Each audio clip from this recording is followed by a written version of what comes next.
Astaghfirullah. Bismillahirrahmanirrahim. Assalamualaikum warahmatullahi wabarakatuh. Alhamdulillah wassalatu wassalamu ala rasulillah wa ala alihi wa sahbihi wa mawalah wa la hawla wa la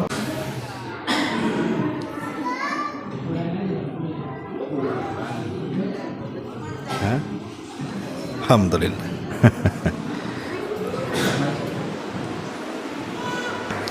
Ya, saya kira sabotase. Alhamdulillah. Baik, kita lanjutkan.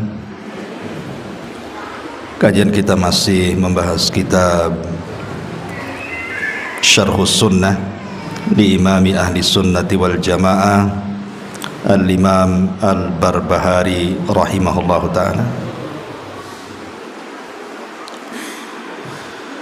Kita masuk pada perkataan beliau rahimahullahu ta'ala,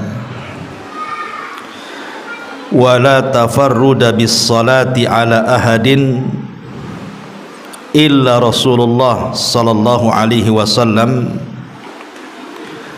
wa ala alihi faqat. Dan tidaklah seseorang menyendirikan dengan salawat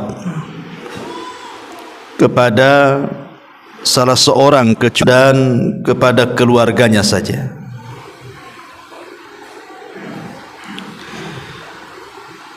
Di sini terjadi silang pendapat di antara para ulama. Apakah salawat itu memang khusus bagi Nabi sallallahu alaihi wasallam dan juga keluarganya saja, ataukah salawat itu bisa diberikan kepada selain Nabi? Al-Allamah Al-Imam Ibnul Qayyim rahimahullahu ta'ala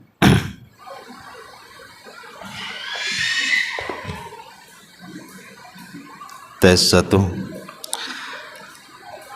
Jadi Imam Ibnul Qayyim rahimahullahu ta'ala menyebutkan dalam Jala'ul Afham, di mana beliau menukilkan tentang ijma' para ulama, anna salata ala jami'in nabiyyina masyru'atun minhum. Asy-Syaikh Muhyiddin An-Nawawi rahimahullahu ta'ala wa ghairu. Ada kesepakatan atau ijma', konsensus ulama,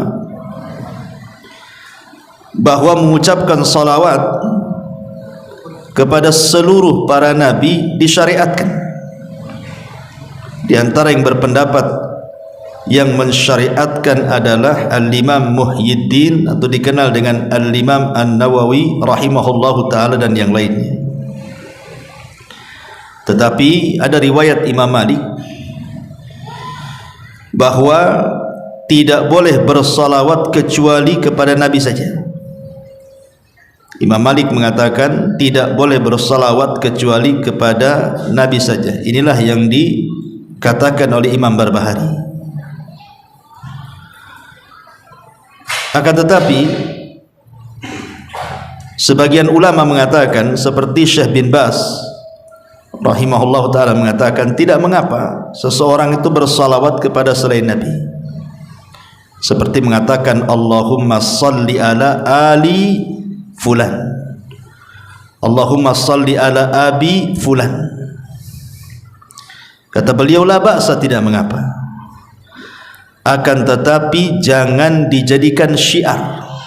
Sekali-kali boleh, tapi jangan dijadikan syiar atau kebiasaan. Karena salawat yang disyariatkan itu hanya diberikan kepada para nabi saja. Adapun kepada selain para nabi, maka itu bentuknya hanya sekedar pujian saja. Dari sini terjadi silang pendapat. Cuman kalau melihat pendapat Imam Al-Barbahari di sini, seolah-olah beliau mengatakan tidak boleh bersalawat kecuali kepada Nabi saja dan kepada keluarganya. Tapi sedikit kita akan bicara seputar salawat. Di dalam Al-Quran, tepatnya pada surah Al-Ahzab 56, Allah Subhanahu wa taala berfirman, "Innallaha wa malaikatahu yusalluna 'alan nabi ya ayyuhalladzina amanu sallu 'alaihi wa sallimu taslima."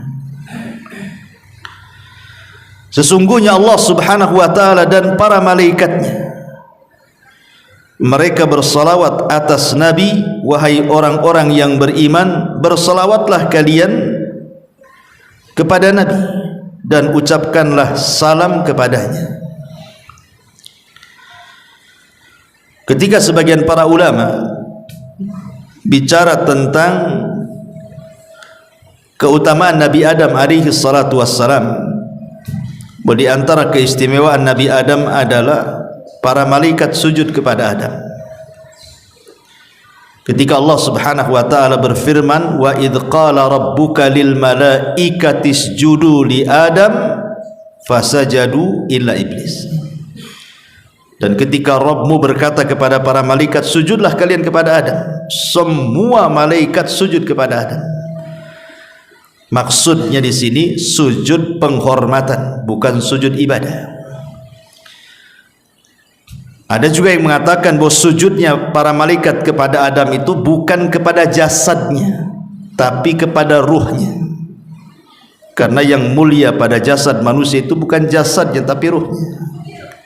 Ada juga yang berpendapat sujudnya malaikat itu kepada Adam seolah-olah menjadikan kiblat bagi para malaikat, seperti kita sujud mengarah ke Ka'bah, karena kita jadikan kiblat, bukan menyembah Ka'bah. Terlepas daripada takwil para ulama, apa maksud sujudnya para malaikat kepada Adam, yang jelas bukan sujud ibadah. Sehingga sebagian ulama mengatakan, lihat bagaimana Adam dimuliakan dengan sujudnya para malaikat, tapi tidak ada malaikat yang sujud kepada Nabi. Malaikat sujud kepada Adam, tapi tidak sujud kepada Nabi SAW. Kalau begitu Adam lebih mulia dibandingkan Rasul. Kita katakan tidak. Rasul kita Muhammad SAW jauh lebih mulia dibandingkan Adam. Mana dalilnya? Ini dalilnya. Innallaha wa malaikatahu yusalluna 'alan nabi. Sesungguhnya Allah dan para malaikatnya mereka bersalawat kepada Nabi. Secara bahasa, antum yang belajar bahasa Arab, sujudnya para malaikat kepada Adam itu cuma satu kali. Makanya menggunakan fi'lul madhi. Fi'il madhi, fasajadu, bukan fayasjudu, tapi fasajadu. Artinya sujudnya sudah lampau dan hanya dilakukan satu kali. Tetapi salawatnya Allah kepada para malaikat dan juga para malaikatnya kepada Nabi SAW adalah senantiasa terus menerus. Makanya menggunakan fi'lul mudhari, yusalluna, shalla yusalli, menggunakan fi'il mudhari. Dan fi'il mudhari itu diantara faedahnya adalah al-istimrar, terus menerus. Jadi bukan sekali saja bersalawat, tapi terus menerus bersalawat. Dan salawat lebih afdal, lebih mulia dibandingkan sujud. Ma'asyiral muslimin yang dimuliakan Allah Azza wa Jalla. Lalu apa yang dimaksud salawatnya Allah kepada Rasul dan salawatnya malaikat kepada Rasulullah sallallahu alaihi wasallam? Adapun salawatnya Allah kepada Nabi sallallahu alaihi wasallam maksudnya pujian Allah kepada Rasul fi mala'il a'la, di atas makhluk-makhluknya yang ada di langit sana, di hadapan para malaikat. Allah memuji Nabi sallallahu alaihi wasallam. Adapun salawatnya para malaikat kepada Nabi sallallahu alaihi wasallam adalah ad-du'a bil barakah. Para malaikat mendoakan Rasul dengan keberkahan dan juga istighfar, memintakan ampun akan dosa-dosanya. Ma'asyiral muslimin yang dimuliakan Allah Azza wa Jalla, kita bahas sedikit tentang faedah salawat. Yang pertama di antara faedah salawat atau keutamaan salawat adalah kalau antum bersalawat mengucapkan Allahumma salli ala Muhammad, maka kata ulama annaha imtithalun li amrillahi azza wa jalla. Ketika kita bersalawat itu hakikatnya kita sedang menunaikan tugas kita karena menjalankan perintah Allah azza wa jalla. Sama ketika antum sholat tadi. Kenapa antum sholat? Ya karena menjalankan perintah. Kemudian antum puasa Ramadan. Kenapa antum puasa Ramadan? Ya karena menjalankan perintah. Sama juga dengan sholawat. Jadi ketika kita bersalawat itu hakikatnya kita sedang menjalankan perintah Allah, dan itu semulia-mulia perbuatan ketika seseorang itu melaksanakan perintah. Dan itu diisyaratkan di dalam surah Al-Ahzab yang tadi saya baca, di mana Allah mengatakan ya ayyuhalladzina amanu sallu. Ini fi'lul amr. Wahai orang-orang yang beriman, bersolawatlah kalian. Artinya Allah memerintahkan dalam surah Al-Ahzab supaya kita bersolawat kepada Rasul. Jadi ketika kita bersolawat, hakikatnya kita sedang menjalankan perintah. Ini yang pertama. Yang kedua, annaha tarfa'u darajatil musalli fil jannati wa tukaffiru dhunubahu wa sayyi'atahu. Bahwa salawat kepada Nabi sallallahu alaihi wasallam bisa mengangkat derajat di mana? Di surga, dan menghapuskan dosa-dosa dan juga keburukan. Dan ini berdasarkan hadis Anas ibn Malik radhiyallahu anhu. Nabi sallallahu alaihi wasallam bersabda, man shalla alayya salatan wahidatan sallallahu alaihi ashra salawatin wa khuttat anhu ashru khati'atin wa rufi'at lahu ashru darajatin. Subhanallah, lihat faedah salawat di sini. Dari Anas bin Malik radhiyallahu anhu, Rasulullah SAW bersabda, barang siapa yang bersolawat kepadaku satu saja solawat, kita katakan Allahumma salli ala Muhammad, maka imbalannya Allah subhanahu wa ta'ala berikan 3 imbalan. Satu ibadah, 3 imbalan. Yang pertama, dengan sebab salawatnya kita kepada Nabi sallallahu alaihi wasallam, Allah bersalawat kepada kita 10 kali. Dan salawatnya Allah, saya katakan tadi, adalah pujian Allah kepada kita di hadapan makhluknya yang ada di langit sana. Bayangkan antum jadi selebritis langit, Allah memuja-muja antum di langit sana 10 kali di hadapan para malaikatnya. Hanya gara-gara satu salawat kepada Rasul menyebabkan Allah memuji kita 10 kali. Kemudian juga yang kedua, wa khuttat anhu asyru khati'at. Cukup sampai di situ? Tidak.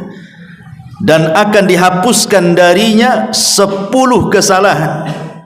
Cukup. Rasul katakan wa rufi'at lahu asyru darajat, dan akan diangkat 10 tingkatan. Luar biasa. Ya, salawat 1 kali saja sudah sedemikian rupa pahalanya. Antum kalau saya puji saja udah senang, atau antum dipuji orang besar senang. Gimana kalau yang memuji kita ini Allah subhanahu wa ta'ala? Tentu kita banggalah harusnya. Jadi kalau antum ingin dipuji-puji oleh Allah di hadapan makhluknya di sana, perbanyak salawat. Itu maksudnya. Ini yang kedua. Yang ketiga, annaha sababun likifayati humumil abdi wa in azumat. Dan memperbanyak salawat itu bisa mengobati kebingungan, bisa mengobati kebingungan. Orang kan banyak masalah setiap harinya, ikhwan. Orang itu pasti akan ditimpa musibah setiap harinya. Masalah ini, masalah itu, macam-macam masalah. Kadang-kadang hidup kita ini kayak orang bingung, stres. Maka di sini dengan cara bersolawat, maka stres kita, bingung kita itu akan hilang. Dan itu berdasarkan hadis Ubay bin Ka'ab radhiyallahu an dari Nabi sallallahu alaihi wasallam, ketika dia berkata kepada Nabi sallallahu alaihi wasallam, "Ya Rasulullah, inni uksiru salata alaika, fakam aj'alu laka min salati?" Faqala ma syi'ta. Qala qultu ar-rubu'. Qala ma syi'ta. Fa in zidta fa huwa khairun laka. Qultu nisf. Qala ma syi'ta. Fa in zidta fa huwa khairun laka. Qala qultu, dia mengatakan thulutsaini. Qala ma syi'ta. Fa in zidta fa huwa khairun laka. Qultu aj'alu laka salati kulliha. Qala idzan tukfa hammuka wa yaghfiru laka dzambuk. Rawahu Tirmidzi. Jadi Ubay radhiyallahu an, Ubay ini seorang sahabat yang dipuji oleh Nabi sallallahu alaihi wasallam dan direkomendasikan diambil Qur'annya. Ubay bin Ka'ab ini seorang sahabat dari 4 sahabat yang direkomendasikan Rasul, ambillah Al-Quran dari 4 orang, salah satunya Ubay bin Ka'ab. Bahkan namanya pernah disebut oleh Allah subhanahu wa ta'ala ketika kita membahas tentang asbab nuzul surah Al-Bayyinah. Nabi memanggil Ubay bin Ka'ab dan mengatakan, "Ya Ubay, Allah menyebut namamu dan Allah memerintahkan aku untuk membacakan surah Al-Bayyinah." Ubay enggak percaya dan mengatakan, "As-sammanillah, namaku disebut-sebut Allah wahai Rasul." Kata Rasul, "Ya." Fabaka. Ubay pun menangis. Enggak nyangka nama dia disebut-sebut Allah. Abu Bakar aja enggak disebut, Umar enggak disebut, dia pula disebut, ya. Jadi Ubay bin Ka'ab ini radhiyallahu an berkata, "Wahai Rasulullah, aku sering membawa salawat untuk dirimu. Lalu seberapa banyak aku bersalawat untuk dirimu?" Rasul sallallahu alaihi wasallam menjawab, "Terserah engkau." Maka Ubay mengatakan, "Bagaimana kalau 1/4?" Rasul mengatakan, "Terserah, jika kau tambah itu lebih baik." Kemudian kata Ubay, "Bagaimana kalau 1/2?" Kata Rasul, "Terserah, jika kau tambah itu lebih baik." Kata Ubay, "Bagaimana kalau 1/3?" Kata Rasul, "Terserah, jika kau tambah itu lebih baik." Kata Ubay, "Bagaimana kalau seandainya 2/3?" Kata Rasul, "Terserah, kalau kau tambah itu lebih baik." Kemudian Ubay mengatakan, "Bagaimana kalau seandainya seluruh doaku aku baca salawat?" Maka Nabi SAW mengatakan, "Kalau begitu engkau dicukupkan dari dukamu dan dosa-dosamu akan diampuni Allah Subhanahu wa taala." Syahidnya di sini, idzan tughfaham. Kalau begitu dukamu, stresmu, bingungmu akan dicukupkan Allah, artinya akan dihilangkan. Coba saja kalau antum banyak masalah,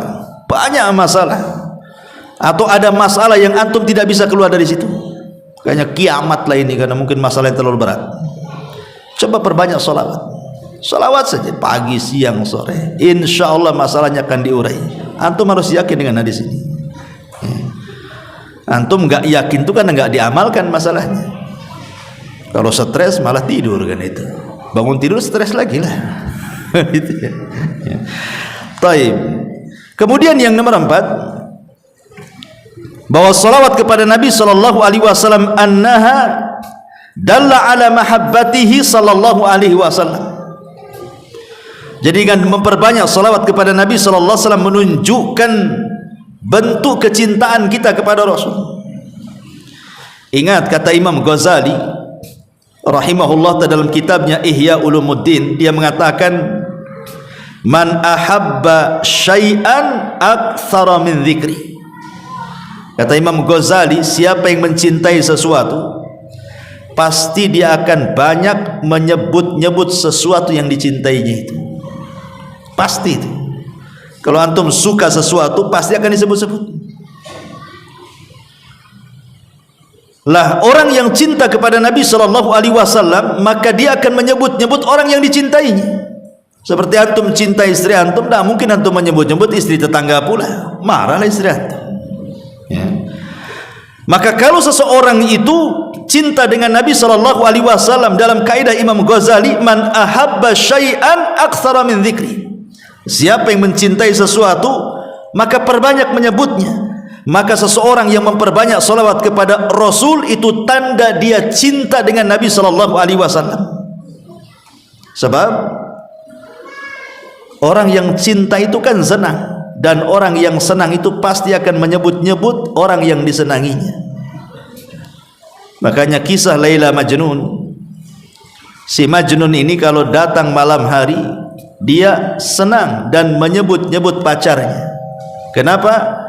Karena malam itu dalam bahasa Arabnya lailun, dan lailun itu nama pacarnya si Majnun. Jadi kalau datang malam hari senang dia karena pacarnya hadir di malam hari. Tapi kalau di siang hari enggak suka, karena bahasa Arab siang itu naharun, bukan nama pacarnya. Makanya dia Majnun, gila. Dia suka malam, tak suka siang. Sampai satu hari si Majnun ini berburu dia. Dari kejauhan adalah kijang atau menjangan gitu ya, dikejar sama dia, dipanah, tepatlah kena kakinya, jatuhlah kijang itu. Diambilnya pisau, udah didekati, tengok matanya, kok matanya sama dengan mata Laila, enggak jadi disembelih, dilepas lagi. Makanya Majnun, gila dia. Ya, hanya gara-gara matanya sama dengan nama pacarnya, tak jadi disembelih. Pergi kamu katanya, karena matamu sama dengan mata kekasihku. Itu orang-orang cinta kan seperti itu. Lah orang yang cinta dengan Nabi SAW harusnya seperti itu, menyebut-nyebut namanya. Karena Nabi SAW sendiri mengatakan bahwa seseorang itu tidak dikatakan beriman. La yu'minu ahadukum, kata Rasul, hatta akuna ahabba ilaihi min walidihi wa walidihi wan nasi ajmain. Bahwa aku harus lebih kalian cintai dibandingkan anak kalian, dibandingkan orang tua kalian, bahkan dibandingkan seluruh manusia yang Anda cintai. Rasul harus lebih dicintai. Kalau antum lebih banyak menyebut nama istri, harusnya nama Rasul lebih banyak disebut, gitu maksudnya. Karena Rasul harus lebih dicintai dibandingkan pasangan kita. Ini yang keempat. Yang kelima, annaha sababun linaili syafa'atihi. Bahwa memperbanyak salawat itu sebab seseorang akan mendapatkan syafaat Nabi sallallahu alaihi wasallam. Nabi mengatakan dalam sebuah hadis yang dikeluarkan oleh Imam At-Tabrani, "Shalla alaihi ashran man shalla alaihi ashran idza asbah wa ashran idza amsa faza bi syafaatihi." Dari hadis Ruwaifi radhiyallahu anhu, barang siapa yang bersalawat kepada Rasul 10 kali di pagi hari, 10 kali di petang hari, maka dia sudah berhak mendapatkan syafaat Nabi. Dalam hadis yang lain, man qala Allahumma salli ala Muhammadin wa anzilhul maq'adal muqarrab indaka yaumal qiyamah wajabat lahu syafaati. Barang siapa yang mengucapkan ya Allah, curahkanlah salawat kepada Muhammad dan tempatkanlah dia di tempat yang terdekat di sisimu pada hari kiamat, apa kata Rasul? Wajabat lahu syafaati, maka dia wajib mendapatkan syafaat dariku. Dan ingat, Di akhirat itu yang dibutuhkan untuk menyelamatkan kita cuma dua. Pertama syafaat, yang kedua rahmat. Ketika syafaat sudah tidak ada lagi, maka yang tersisa adalah rahmat Allah subhanahu wa ta'ala. Makanya ada orang-orang yang tidak mendapatkan syafaat karena sudah habis syafaatnya. Dia tidak mendapatkan syafaat sementara dia masih dalam neraka. Akhirnya Allah selamatkan dia dari neraka bukan karena syafaat, tapi karena arhamur rahimin, rahmat Allah subhanahu wa ta'ala. Jadi syafaat itu sangat penting sekali di akhirat. Lah salah satu mendapatkan syafaat adalah orang yang memperbanyak salawat kepada Nabi sallallahu alaihi wasallam. Ini yang kelima. Yang keenam, anna aulan nas bihi, orang yang paling berhak dengan Nabi sallallahu alaihi wasallam, bahkan aqrabuhum minhu yaumal qiyamah, yang paling dekat kedudukannya pada hari kiamat, aktsaruhum salatan alaihi, orang yang paling banyak mengucapkan salawat kepada Nabi sallallahu alaihi wasallam. Dan ini berdasarkan hadis aulan nas bi yaumal qiyamah aktsaruhum alayya salatan. Manusia yang paling berhak dan dekat denganku pada hari kiamat adalah orang-orang yang memperbanyak salawat di dunia. Ikhwatu fiddin, muliakan Allah azza wa jalla. Di zaman Nabi sallallahu alaihi wasallam masih hidup, sahabat itu ingin dekat dengan Nabi sallallahu alaihi wasallam, bahkan ingin menyentuh, bahkan mengambil sebagian dari jasad Nabi sallallahu alaihi wasallam, seperti rambutnya disimpan dijadikan tabaruk berkah. Kadang-kadang Rasul meludah, ditangkap ludahnya, dioles-oles ke badannya. Apabila Rasul berwudu, bekas wudunya itu sampai perang untuk diambil sisa-sisanya. Bahkan ada seorang sahabat ketika Nabi SAW sedang sakit, kemudian dia minta qisas dan minta dibuka pakaian Rasul, dia pun membukanya, kemudian tidak jadi qisas, hanya ingin menempelkan kulit dia dengan kulit Nabi saja, karena keinginan kedekatan para sahabat dengan Nabi, gitu maksudnya. Lah, kita ini tidak hidup di zaman Nabi, tapi apakah mustahil kita ini bisa dekat dengan Nabi? Tidak, bahkan ini sesuatu yang mungkin. Kapan itu? Ya kelak pada hari kiamat. Kapan lagi? Di dunia nggak mungkin kita ketemu dengan Nabi. Satu-satunya tempat berjumpa kita dengan Nabi adalah kelak pada hari kiamat. Lah, supaya kita lebih dekat dengan Nabi sallallahu alaihi wasallam, dalam hadis ini aulan nas bi yaumal qiyamah aktsaruhum salatan. Orang yang paling dekat dengan Nabi adalah orang yang paling banyak salawatnya kepada Nabi sallallahu alaihi wasallam.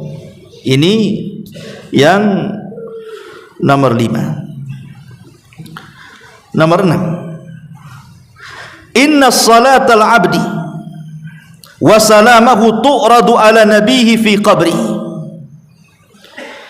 Sesungguhnya salawatnya seorang hamba dan ucapan selamat itu akan ditampakkan kepada Nabi dalam kuburannya. Jadi kalau saya mengucapkan Allahumma salli ala Muhammad, maka ada malaikat yang membawa salawat saya, kemudian dibawa ke kuburan Nabi. Kemudian malaikat ini menyampaikan, ya Rasulullah, Abu Humairah bersalawat kepadamu. Maka Nabi SAW akan membalas 10 kali lipat salawat saya. Dan sekali lagi saya katakan, salawat itu artinya ad-du'a bil barakah, mendoakan keberkahan. Jadi kalau kita mendoakan keberkahan kepada Rasul 1 kali, maka Rasul akan mendoakan keberkahan kepada kita 10 kali. Coba bayangkan, antum didoakan Nabi loh, Nabi yang mendoakan kita. Makanya ada anak kecil Rabi'ah al-Aslami radhiyallahu anhu, belum balik di zaman Nabi. Rabi'ah al-Aslami ini dia suka membantu Nabi. Dia kalau malam sepertiga malam dia siapkan air. Belum balik anak ini, tapi rajin kemudian menyiapkan apapun yang dikehendaki Nabi SAW di malam hari. Akhirnya Rasul pun iba dengan anak ini. Kemudian satu hari dipanggilnya dan mengatakan, ya Rabi'ah, mintalah sesuatu aku akan beri. Ya kalau anak-anak di zaman sekarang ya pasti minta handphone lah sama Nabi. Itu ya kan, minta apa lagi, minta mainan kan. Tapi anak-anak di zaman itu bukan itu yang diminta. Anak ini belum balik, masih kecil, tiba-tiba mengatakan, jadikan aku temanmu di sorga, katanya. Inni uridu murafaqata fil jannah, jadikan aku temanmu di sorga. Lah anak kecil lo ngomong begitu lo, belum balik ini, ingin menjadi teman Nabi SAW di sorga. Kemudian Nabi SAW mengatakan, kalau begitu bantu aku supaya keinginanmu tercapai. Dengan cara apa? Perbanyaklah kau sujud. Perbanyaklah kau sujud, maksudnya perbanyak solat supaya cita-citamu tercapai satu sorga denganku, gitu maksudnya. Ini anak belum balik kan, luar biasa tuh permintaannya. Maksudnya di sini dengan hadis Rabi' al-Aslami ini, bahwa kalau kita ingin mendapatkan kemuliaan, maka salah satunya adalah meminta doa Nabi SAW. Lah caranya gimana? Nabi sudah nggak ada. Kalau kita datang ke kuburannya juga mustahil. Mau ngomong apa di kuburannya? Maka yang memungkinkan adalah salah satunya, cukup antum di rumah, di masjid, di jalan, bagi ibu-ibu mungkin di dapur, terserah di mana saja, cukup mengucapkan salawat Allahumma salli ala Muhammad. Salawat kita dibawa malaikat sampai ke kuburan Nabi, disampaikan. Habis itu Nabi SAW mendoakan kita 10 kali lipat dari salawat kita. Kita mendoakan kebaikan kepada Rasul 1 kali, Rasul mendoakan keberkahan 10 kali. Coba bayangkan, luar biasa ya kawan. Ya, itulah keajaiban salawat. Taib asyrul muslimin yang dimuliakan Allah Azza wa Jalla. Kemudian nomor 7, annaha sababun fi istijabati du'ai, bahwa salawat itu sebab seseorang bisa memungkinkan untuk cepat dikabulkan setiap permintaannya. Dari Fadalah ibn Ubaid radhiyallahu an, dia mengatakan, Nabi SAW satu hari mendengar ada seseorang dalam solatnya, dia tidak bersolawat kepada Nabi SAW. Jadi ada orang solat kemudian berdoa, Nabi dengar, tapi dalam doanya tidak menyertakan solawat. Jadi sami'an Nabi SAW rajulan yad'u fi salatihi falam yusalli ala Nabi. Apa kata Nabi SAW? Ajilah hada, tergesa-gesa orang yang berdoa.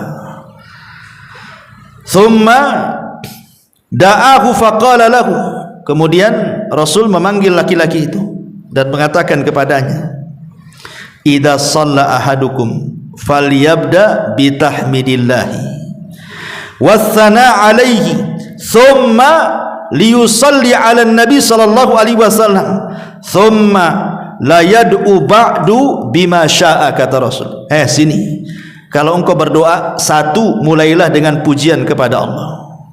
2, bersalawatlah kepada Nabi SAW, kemudian berdoalah sesukamu. Jadi Nabi SAW mengajarkan kepada kita bagaimana kaifiah doa. Tentu yang dimaksud doa di sini doa masalah, karena doa itu kan ada 2, ada doa ibadah, ada doa masalah.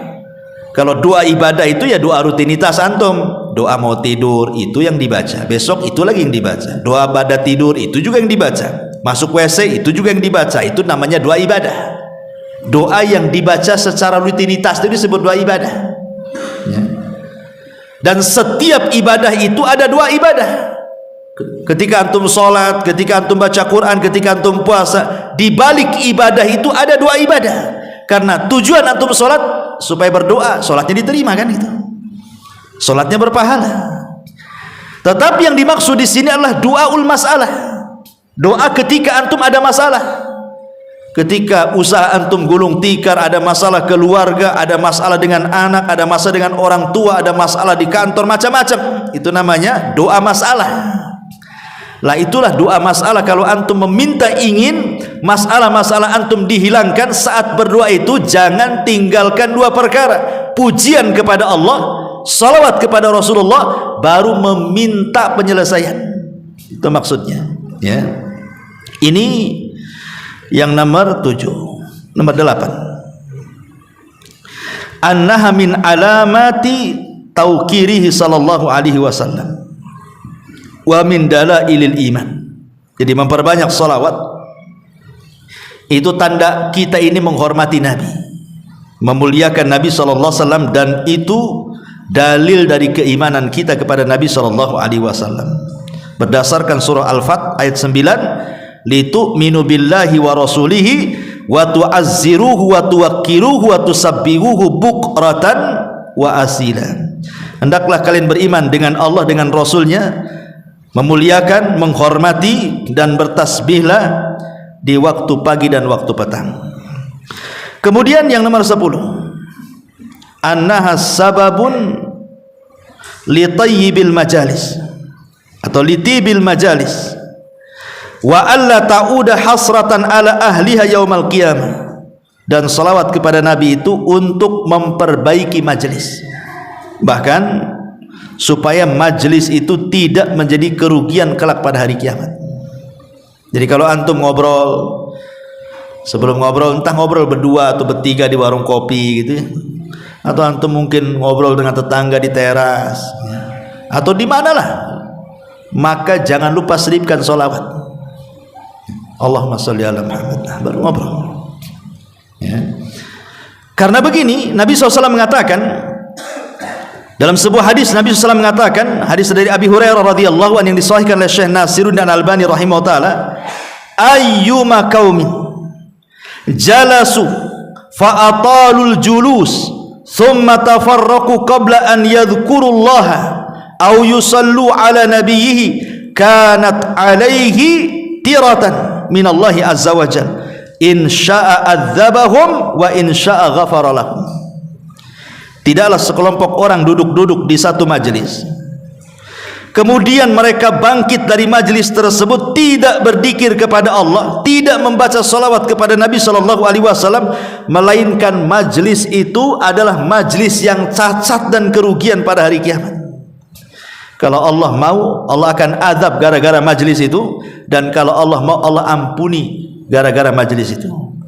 Bayangkan ya, orang kalau bermajlis duduk bertiga, berempat atau rame-rame, kemudian antum baca salawat, maka pahalanya luar biasa. Majlis itu jadi berkah.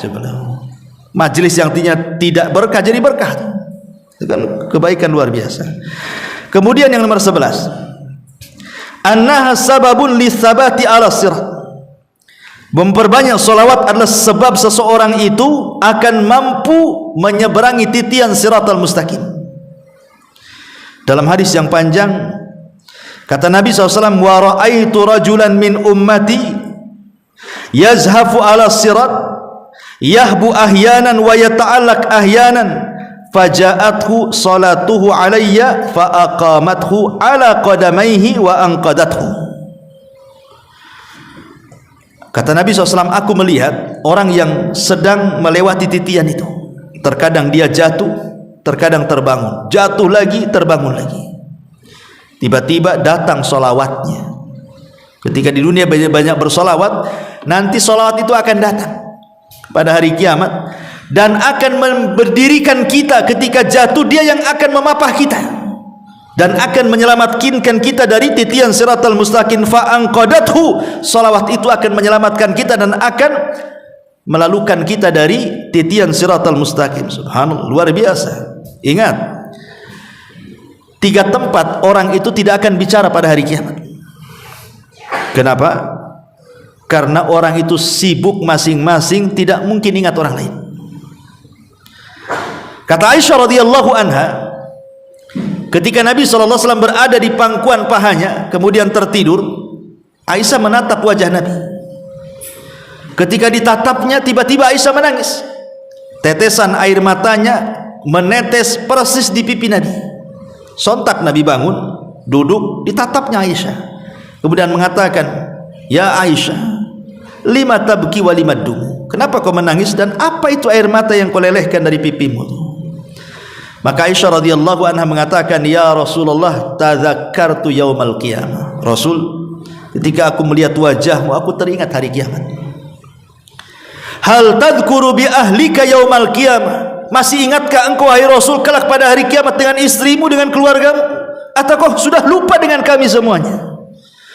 Maka Nabi SAW mengatakan, amma fi thalathati mawatin fala yadhkuru ahadun ahada.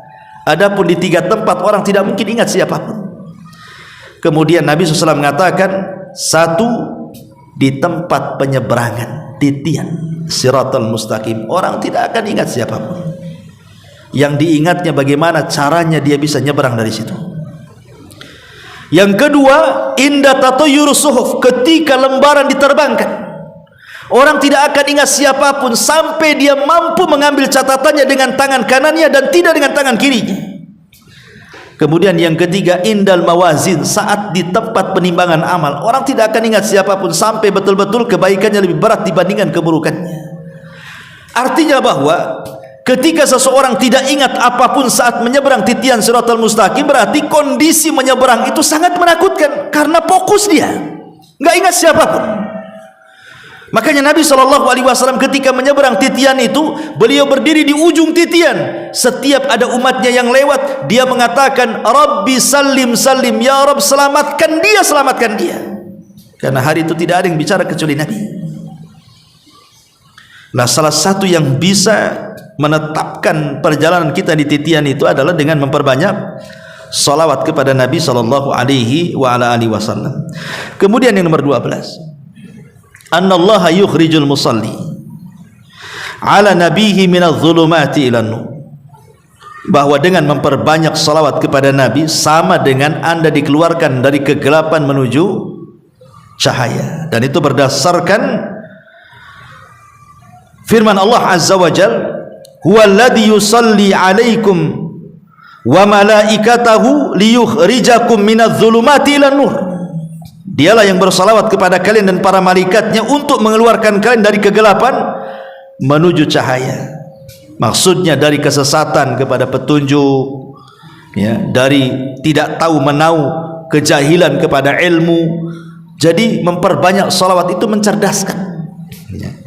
Kemudian juga yang nomor 13, annaha sababun li ibqa'i dzikril hasanil abdi, bahwa dengan bersalawat itu menyebabkan tetapnya penyebutan kebaikan kepada seorang hamba. Dan tadi saya sudah sebutkan, orang yang banyak bersalawat, Allah akan sebutkan kita di hadapan para malaikatnya dengan kebaikan, dan itu kebanggaan bagi kita. Allah memuji kita loh di hadapan para malaikat, ya. Kemudian yang nomor 14, annaha sababun lidawami mahabbatihi wa ziyadatiha, bahwa salawat itu untuk mendawamkan kecintaan kita kepada Rasul dan juga menambah kecintaan kita kepada Nabi SAW, termasuk juga sebab seseorang itu tidak dianggap bakhil. Mungkin dalam benak kita ketika bicara soal bakhil, pasti konotasinya orang itu kalau kita mau pinjam uang tak kasih, bakhil dia. Pinjam modal tak kasih, bakhil itu. Itu kaya tapi tak pernah kasih-kasih orang. Itu mungkin konotasi kalau kita bicara soal bakhil. Tetapi sebenarnya di sana ada orang yang dikatakan sangat bakhil, lebih bakhil daripada orang tak pernah bantu orang. Apa itu? Ketika disebutkan nama Nabi, antum tidak bersalawat. Maka kata Rasul itu abkhaluna, sebakhil-bakhilnya manusia. Apabila nama Rasul disebut, antum diam saja. Antum sebakhil-bakhilnya orang bakhil. Ya, orang yang tidak pernah bantu orang padahal dia mampu itu dikatakan bakhil. Tapi ini bukan sebakhil-bakhilnya orang bakhil, tapi sebakhil-bakhilnya orang bakhil ketika antum tidak mau menyebut nama Nabi atau mendengar nama Nabi tapi tidak mau menjawab salawatnya. Na'udzubillah. Ya, sudah azan. Subhanallah bihamdika, asyhadu an la ilaha illa anta, astaghfiruka wa atubu ilaik. Allahu ta'ala. Assalamualaikum warahmatullahi wabarakatuh.